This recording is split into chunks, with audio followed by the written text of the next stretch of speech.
What's up, everybody? Welcome to another episode of Comic Breakdowns. Today we are looking at Blood Hunt issue 2 of 5 by Jed MacKay, where Blade has taken over and kind of spread his vampire influence all across the Marvel Universe. Picking up from last issue, we know that the Marvel Universe has been blanketed in darkness and that the vampires have run amok. So we're trying to figure out how Blade is connected to all of this and what is the ultimate plan. Now let's check out the key players in this event. We have Blade, Bloodline, his daughter, Dracula, Miles Morales Spider-Man, and Doctor Strange. On the Avengers team, we have Black Panther, Captain Marvel, Vision, Sam Wilson, Captain America, and Iron Man. For the Midnight Mission, we have Hunter's Moon and Tigra. And for the Blood Coven, we have Bloodstorm 1, McGrim, Smoke Eater, Cruel, Damascene, and Unusual. Our story kicks off with Blade in the Impossible City, the Avengers' new headquarters, showing that Thor is still impaled and in pain. Wanda is kind of lost in her own mind, and Blade is like, monsters are back in charge of running the Impossible City from which they were originally in charge of. And he's asking T'Challa, who was recently turned, how does he feel? And boy, does he look messed up. I mean, look at the disgust on his face. He is a vampire like the worst nightmare. Black Panther as a vampire.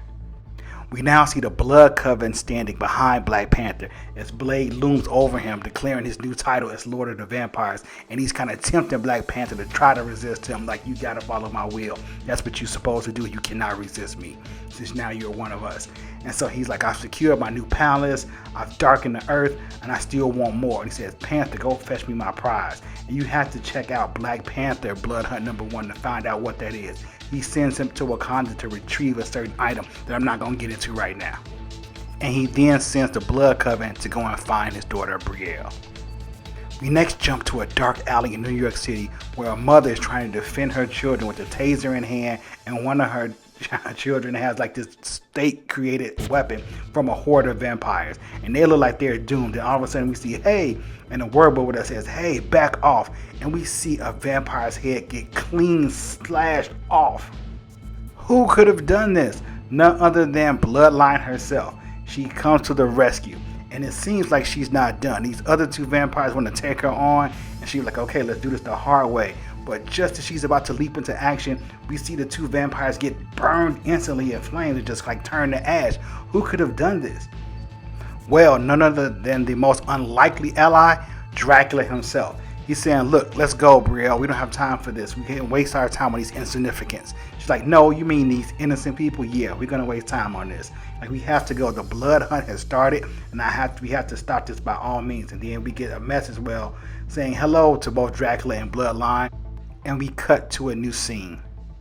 We now focus on Hunter's Moon and Tigra, who are fighting off some more vampires, saying that they have to reach Doctor Strange because he will know how to deal with this the best right now.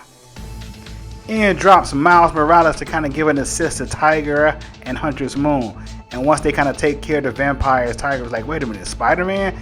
She was like, oh yeah, I'm the other Spider-Man. And he's like, wait a minute, Moon Knight? Like, oh, are you the other Moon Knight? We get a little bit of comic relief right here.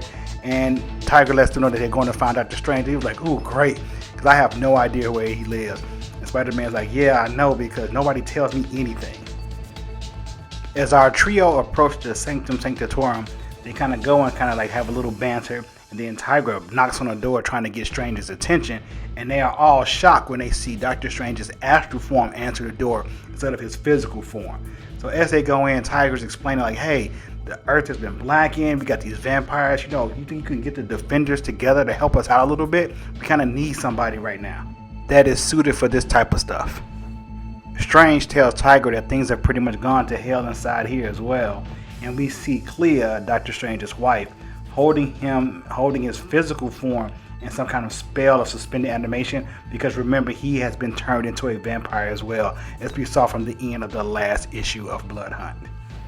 We now return to that dark alley where the Blood Coven is ready to attack Brielle and Dracula, and we learn an important fact that Bloodstorm 1 is actually a clone of Dracula himself, and he says, we follow the true Lord now, not you, and the true Lord of the monsters and the philosophy, which obviously is referring to Blade.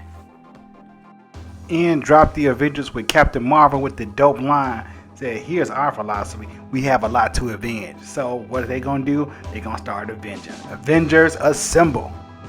Bloodstorm 1 orders McGurn to incapacitate them since she can control people's mind. But then she's taken away by Vision, who's like, yeah, my AI brain is kind of close to a human's, but if I cycle through my brain patterns enough, you can't get a lock on them and you can't control me. A dope move by Vision. You see, people, this is what the Avengers do. They learn from experience. So they've already fought them one. They analyze what to do, and now they back at it and they can't touch them. Captain Marvel flies in with a haymaker and tells Bloodstorm 1, you're not so tough when you don't have your brain bender around to scramble our brains, now do you? Especially when they're a few miles up above what's going on. So I don't think y'all understand what Vision is doing right now. He took McGurn and flew her up above the darkness, up into the sun, and she just burst open because she's a vampire. One of the sickest kills I've seen in this series thus far. Then Captain America throws the shield and stops Soul Eater from consuming souls to get stronger, and says he's going to pay for what he did to Black Panther. Now Cruz steps into the play and tries to attack Iron Man again with that razor wire that he has. And Iron Man said, that's a good trick, but let me see you try. You can get through the armor, but let me see you try to get through this magnetic field I set up. And he pushes him back. And then we see Damascene getting ready to hurl one of the harpoons through Iron Man when all of a sudden, boom! His arm is exploded by a beam of light, and it's none other than Vision saying that he's been filled with solar energy from his time up in the sun. Captain Marvel then replies like, you sucker punched us before, but not this time, like kind of letting them know we are prepared for you. She lets the Blood Coven know, and she shoots up a ray of cosmic energy and blasts a hole through the dark force that's blocking the sun out, releasing some of that sunlight back into Earth.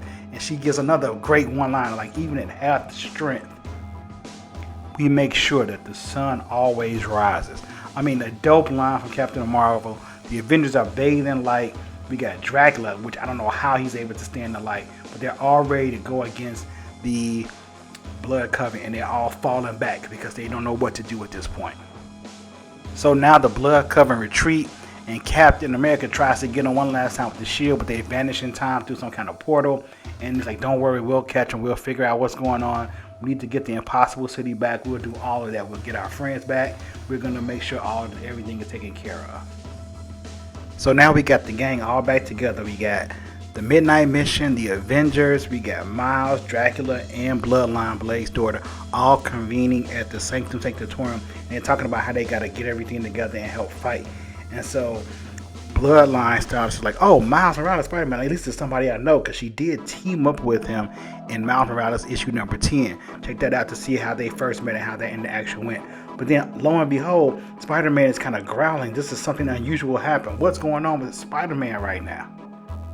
Friends, we are now treated to one of the most gruesome transformations.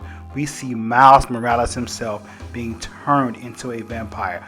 I don't know when this happened. I don't know when he was bit. I don't know if this was the plan that kind of was seeded early on in the Miles Morales issue number 10, where he met Blade and Bloodline for the first time. But this is how the book ends, people. A great end, to be continued. So make sure you come back here for issue 3 of Blood Hunt, which drops this Wednesday. All right, you all. But you know, I just can't let you go yet. I got to show you the Red Band issue to see the differences from the original and the Red Band book. So let's get into it. So here are the covers for issue 2 of Blood Hunt. I got the Dracula variant cover and the Blood Hunt sealed cover. All right, the intro is pretty much the same. The opening pages, the only difference is with the Red Band, it's a red backdrop instead of a white one. So going on to the first page, nothing's different there, still the same. So I will have to admit that this Red Band book for this time didn't put as many surprises or graphic scenes as they did with the first book. But there are some really good ones that are worthwhile in here. So we go to this scene with the family trying to defend themselves from the vampires. But in the Red Band version of this, oh man, it's bad. The mom is being eaten by the vampires themselves. Like, she didn't even stand up. She didn't stand a chance. And then everything else is the same. But to see her being torn apart in trails, that's pretty gross. So that's what that Red Band part was for. All right, let's get to some more pages and see if there's any other differences.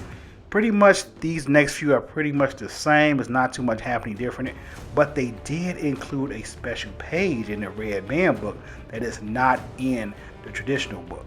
So once again, I like this concept that Marvel has been doing, adding these Red Band books, and it looks like, looking at my previous book, that they're going to be doing more of this. And I love that they're keeping the price point exactly the same. Okay, here's the next one that's going to be different. So we saw how Clea, Strange's wife, had his physical form captured, so he was like in the suspended animation state. Well, in the Red Band version, remember, Blade kind of bisected Doctor Strange, tore him in half, so we still see some of that happening here. We see him kind of piecing himself back together with his intestines still hanging out. All right, so we get to the part where the Blood Coven is now facing off against the Avengers, and it looks the same, but then we're going to get something that's a little bit different. We get a revelation page, which we didn't get before. In the Red Band version, we get to see McGraham being actually blown up in a little more intense scene. We get a close-up when Vision flew her up over the Dark Force energy and her being exploded by the sun. That's a graphic scene we didn't get in the other book.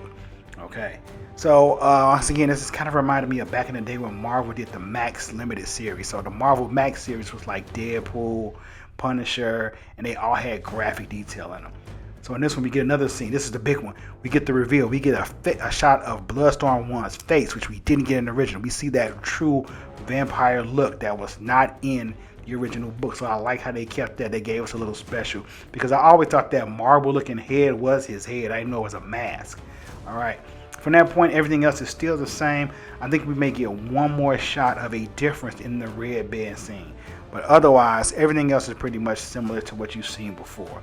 So no big difference. We get this one scene where Vision is kind of like showing up and the sun's coming through, and Captain Marvel's like tossing some more of the Blood Coven out. So that is all for the actual Red Band differences in the books.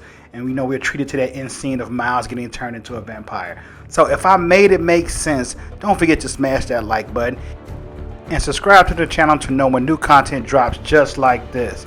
Peace. Joseph, Fiction Inc. Flow. I'm your host Joseph. Fiction Inc. Flow. I'm your host Joseph. Fiction Inc. Flow. If you don't have it, you are truly missing out. What's up? I'm your host Joseph. Fiction Inc. Flow. I'm your host Joseph. Fiction Inc. Flow. I'm your host Joseph. Fiction Inc. Flow. If you don't have it, you are truly missing out. What's up? We are talking about Fiction Inc. Flow. What's up?